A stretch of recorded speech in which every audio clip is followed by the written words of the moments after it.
Hi all. So ಇವತ್ತು ನಾವು ನಾಮದ ಚಿಲುಮೆ ಅನ್ನೋ ಪ್ಲೇಸ್ಗೆ ವಿಸಿಟ್ ಮಾಡಿದ್ವಿ. ಸೊ ಇಲ್ಲಿ ಲೆಫ್ಟ್ ಸೈಡಲ್ಲಿ ಕಾಣಿಸ್ತಿದೆ, ಅಲ್ಲೇ ಟಿಕೆಟ್ ತೊಗೊಂಡು ಹೋಗಬೇಕು, 10 ರೂಪೀಸ್ ಆಗುತ್ತೆ.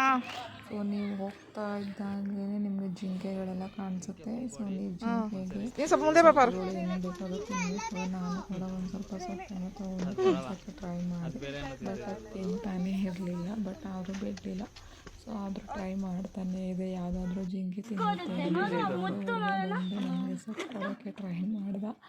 ಸೊ ಆದರೂ ಜಿಂಕೆ ತಿನ್ನಲಿಲ್ಲ. ಬಟ್ ತುಂಬ ಕ್ಯೂಟಾಗಿತ್ತು ಡಿಯರ್ಸ್ಗಳೆಲ್ಲ.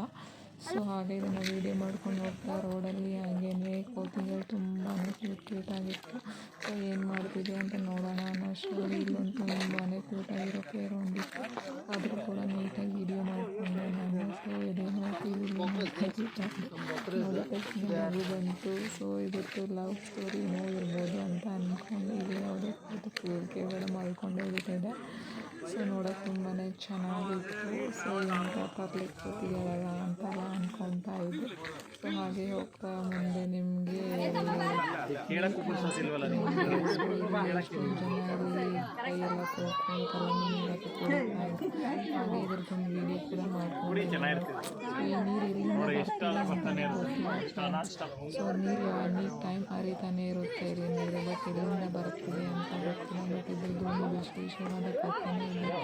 ಪ್ಲೇಸಿಗೆ ಬಂದರೆ ಅಲ್ಲೊಂದು ಪ್ರಕಟಣೆ ಥರ ಹಾಕಿದ್ದಾರೆ. ಸೊ ಅದನ್ನು ನೀವು ಓದ್ಕೊಬೋದು. ಇದು ರಾಮನ ಕಥೆ ಕೂಡ ಆಗಿರುತ್ತೆ. ಸೊ ಅದು ಬಂದು ನೀವು ಓದ್ಕೊಂಡು ನಿಮ್ಮ ಪ್ಲೇಸ್ ಏನಿದೆ ಅಂತ ನಿಮಗೆ ಇಲ್ಲಿ ಗೊತ್ತಾಗುತ್ತೆ. ಈ ದೇವರಾಯನ ದುರ್ಗದಿಂದ ಸೀತಾರಾಮಂದು ಕಥೆ ಇದೆ. ಸೊ ನೋಡೋಣ ಎಷ್ಟು ಚೆನ್ನಾಗಿದೆ. ಸೊ ನೀವು ಬರ್ತಾನೆ ಇದೆ, ಕುಡಿಯೋರು ಮತ್ತು ಹಾಕಿದ್ರು ಹಾಕ್ಬೋದು. ಆಮೇಲೆ ಎಲ್ಲ ಮುಗೀತು, ಪ್ಲೇಸಸ್ ಎಲ್ಲ ನೋಡಿ ವಾಟರ್ ಕ್ಯಾನ್ ತೊಗೊಂಡಿದ್ದೆ, ಕಾರಲ್ಲಿ ಕೂಡ ಆಯಿತು ನೀರು. ಸೊ ಇಷ್ಟೇನು